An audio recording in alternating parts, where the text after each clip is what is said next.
Behold, my glorious supporter YatogamiOdin has requested some discussion about Gao, which is an anime mecha. It's a mecha in an anime. The anime is called that as well. It's the name and the mech. It's a mecha anime that it is named the name of the mech, which a lot of them are. Okay, let's just read the parlay. Yatogami says, I would like to request the parlay on the 90s mecha anime Gao, particularly your reactions to and thoughts on the combination transformation sequence of the eponymous mech and the romance. I love this term. The romance of combining mecha in general. I think it is romance with a capital R. It is a romantic thing. That is very insightful already. So I watched that. You linked it, which was very helpful. It was awesome. I thought it looked really cool. I have enjoyed some combining mecha anime in general, or there are a lot of mecha shows that don't they're not focused on things combining, but they still kind of do that thing. An example of a show where that is not remotely the focus but it still happens would be Aldnoah Zero. I don't think that show is that great, but I had fun with it for my own reasons. I just don't think it's like the greatest show or whatever. Tengen Toppa Gurren Lagann is a much more straightforward example that I think is very related to Gao. There's a lot of genre touchstones in both. So I love these kind of shows. Before I read the block of what you had to say, because I think it's worthwhile, I want to briefly kind of answer the question, I think, because I sort of feel like I know, or I think I have a reason why people like mecha shows. And really, viewer, listener, this is for you who does not understand this kind of show as much as it is for Yatogami and I who like this kind of show, you know, because I know a lot of people just don't get it. Like I don't always get it, but anyway, yeah, there's something satisfying and clever about certain mechs combining. I think it does kind of a lore thing. Anime as a genre has this kind of quality of vastness. A lot of people say like, but why anime? Like, why does it have to be anime? And certainly I, in the very limited capacity in which I'd consider myself an artist, my artistic sensibility is very similar to my build and gaming sensibility in general, which is that if you're going to put something in a certain frame or a certain way, there should be a reason why. Like, why not just make something else? I am not a strong believer in this is just your craft and you just make whatever ideas you come up with like as poetry because that's what you know how to make. You know what I mean? There are ideas you would have that are simply not suited to the form that you know, and I guess you shouldn't abandon them or whatever. But I don't think it makes it inherently good that it's you just did express it in that form. Sometimes really interesting things come out of people using a media form to express a thing that it is not obviously synergistic to express in that media form. Like, that's fine, maybe. I'm just saying, I think in general, it is wonderful when people have picked an idea that suits the form they're gonna realize that idea in. And anime is a genre or a style in general, very general, not genre, that's kind of too small, that is good, I think, because it has a lot of different parts, because people follow the franchise, because it's animated, so you can kind of do whatever. It can be crazy fantasy, and that's not harder in as many ways as it would be if it was live action, you know? That is good at creating a sort of vast ethos, a lot of immersion. You can see all these places. You can do these fantastical things. And again, it's hard to imagine what something would look like if it doesn't exist. So that doesn't make it as easy to animate as like some mundane thing or whatever. But there are some difficulties that are not there. Like there is something that where it's maybe relatively easier in anime to show like a crazy fantastical mech transformation sequence, I think. And anime does frequently cover those genres. Now, it could be a chicken or the egg thing. The people who like anime like that, or anime is good at that, so people ended up liking it. Whatever. But the point is, if you've ever been frustrated by like, but why does anime even exist? You know, or why does it not deserve to exist? But what's the merit? You know, I think one of the things is that kind of vastness. And the mech transformation sequences are satisfying to me partially because they're so technical. It makes you feel like the world is real. I don't know. It's just like when it's, you know, a really elaborate transformation sequence, you think, wow, there are all these parts that do these things that are prepared, like that they thought of. There's like a bunch of scientists that made this, or I don't know. In Evangelion, a show I know Yatogami also likes or has watched, whatever likes means with Evangelion, but you've watched it. We probably both say we like it but mean different things, right?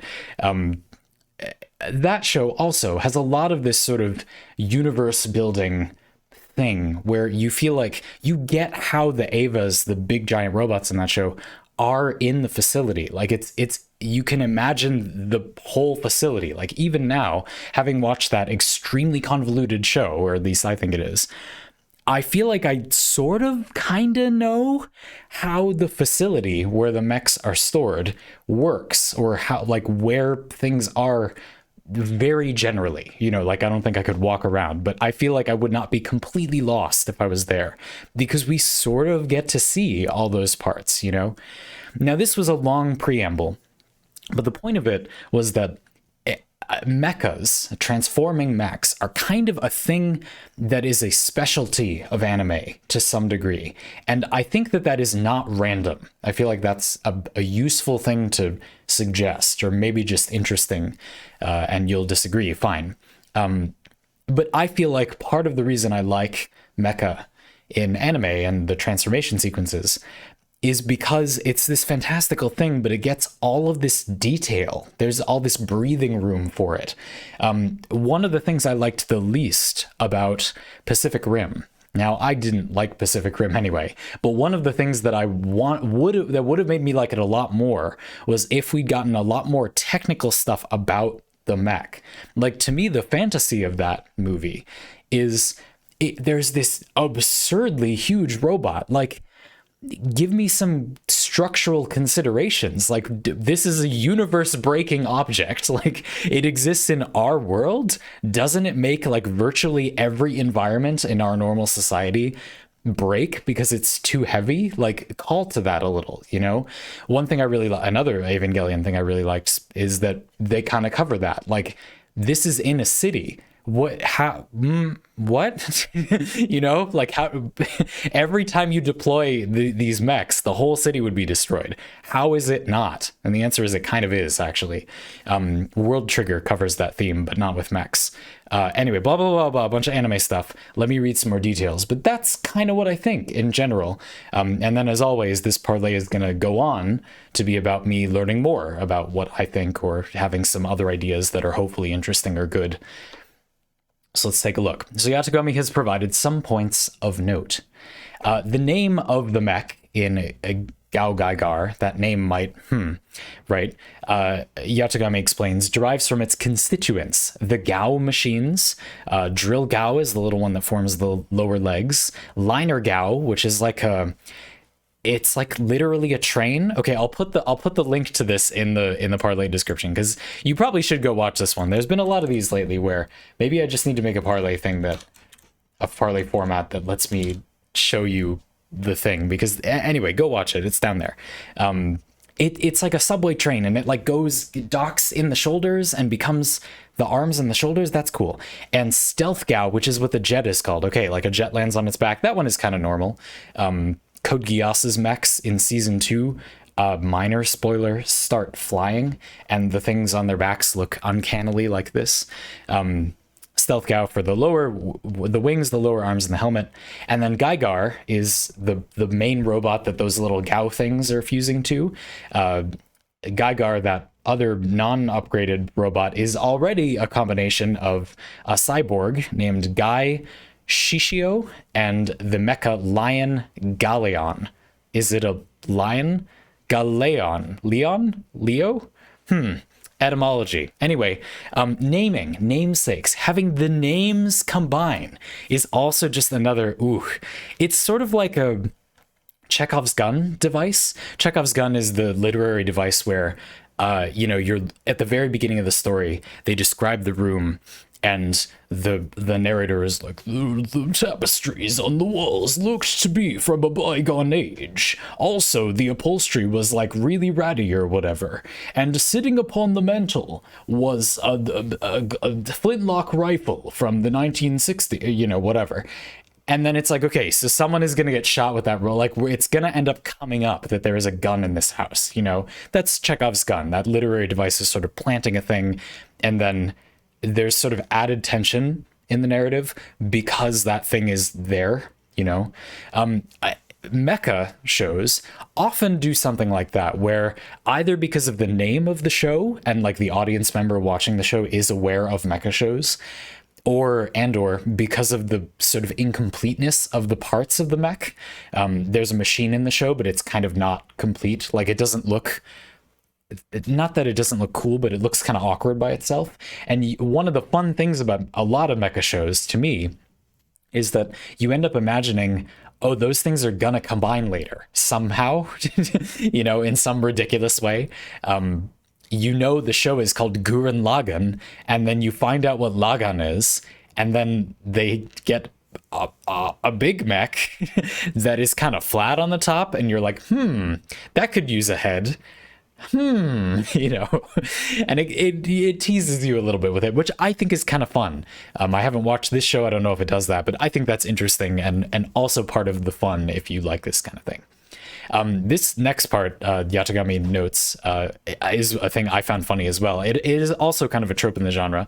When Final Fusion, which is the video that I have linked in the description, is approved from the chief of the Gutsy Geoid Guard, the GGG, probably the people that run the robot fighting branch of the government that inexplicably exists, that is in every mecha show, the operator on duty must smash the danger button through the safety glass on her panel. At no point in the series did they opt for a flip-up guard. The button must be smashed through the glass.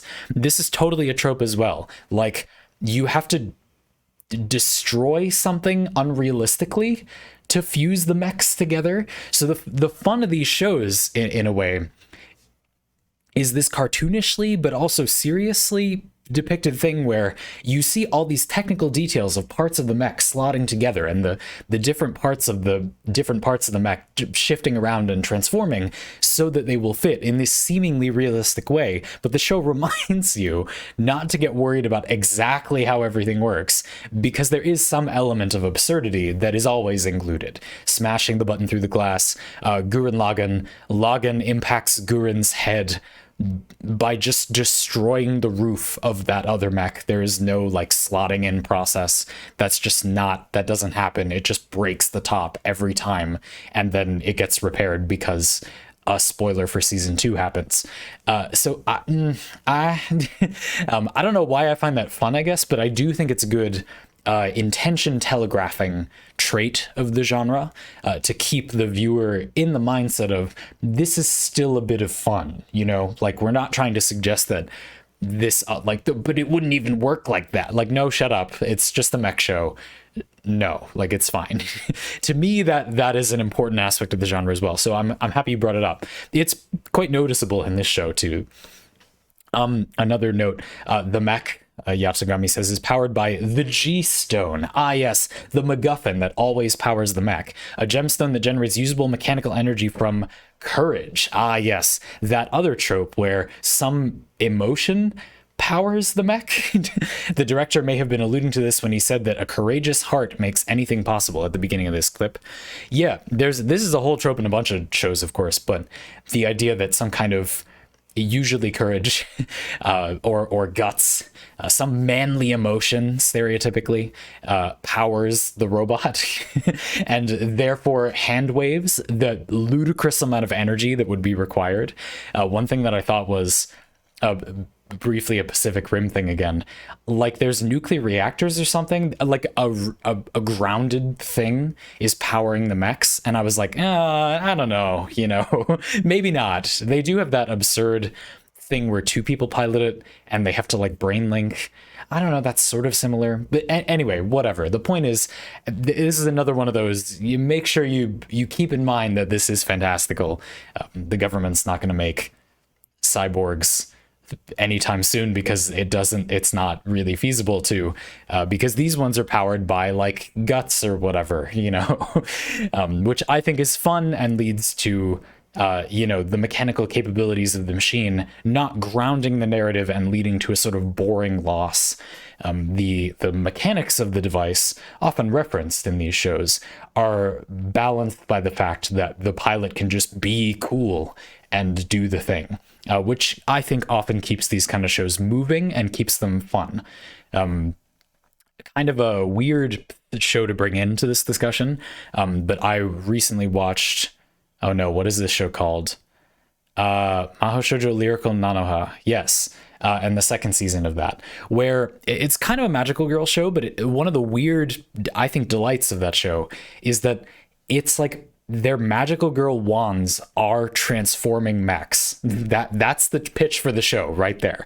Magical girl show, but their magic, you know, wands are large and basically mechas that have their own personalities that they use in combat to transform themselves. So it's not a combining mech show, but anyway, this sort of mechanical balance of the things is always balanced by, you know, my magical staff wants to be upgraded with this dangerous overclock that could get it destroyed or whatever. And it's like, what are you saying? Like your device is deciding to upgrade itself. And the show says yes, because this is fiction. So we can do that. Anyway, I just think that's fun. I feel like we very clearly at this point in the discussion telegraphed, if you're not going to like this kind of show, now you know. So go figure. Probably everybody else will go on to watch some kind of transforming mecha show. Yatogami concludes, unlike with transformation sequences in, for example, Sailor Moon and Dragon Ball Z, Gaigar explicitly protects itself during final fusion with a tornado of green electromagnetic particles. This is real. In the clip, if you watch the thing down there, or you already have, it like creates a physically defensive smoke screen. Over the course of the series, the tornado proves effective in repelling opponents who would interrupt the transformation. This is a whole thing that I think is really funny now that shows have commonly begun to kind of make a joke about it. But a while ago, it was often glossed over. And this is an earlier reference of a show that kind of calls to this. Like, your mecha just sits there transforming for like 2 minutes. This clip is like 2 minutes long. Like, what are the enemies doing while the mecha just transforms? And this show is kind of early from the 90s to be addressing that. It doesn't transform in kind of invisible time. The transformation isn't dramatized or slowed down so we can see it, but it's actually happening really fast, so it's not a problem. Neither of those things. The mech just has a defense mechanism so it can transform, you know. A realistic one? No, it's like a green magic cloud that defends it. But they are aware of that thing. Other examples include Fate, Kaled Liner, Prisma Ilia. They sort of make the transformation sequence be a time for dialogue. Like, the transformation sequence is reused, but characters talk or comment on the transformation sequence while it's happening. And so it's used for, in a meta context for the viewer, it's not wasted time, implying that it is for our enjoyment and isn't really like people are just waiting around for the characters to transform. They just transform, but we get it slowed down. I think that's all interesting. And the fact that this is an example of a show that has a defense mechanism, I had not seen such a thing before. That's cool. Kind of a funny trope to get to play with. Like, what about while it's transforming? Or sometimes this is handled by the transformation being very quick and violent, and then something hand waves that, like Gurren Lagann kind of goes a little in that direction. They transform in the middle of combat, but the transformation is rather quick and pretty violent, so it doesn't have to happen carefully. Another thing for me is, like, how do you get the pieces to not break the thing? I don't know, that's just kind of fun sometimes. Like, this whole ass subway train flies through the shoulders of the mech in this Gao Gaigar clip, and just does fit. Like, excuse me? Like, that's kind of fun. I don't know.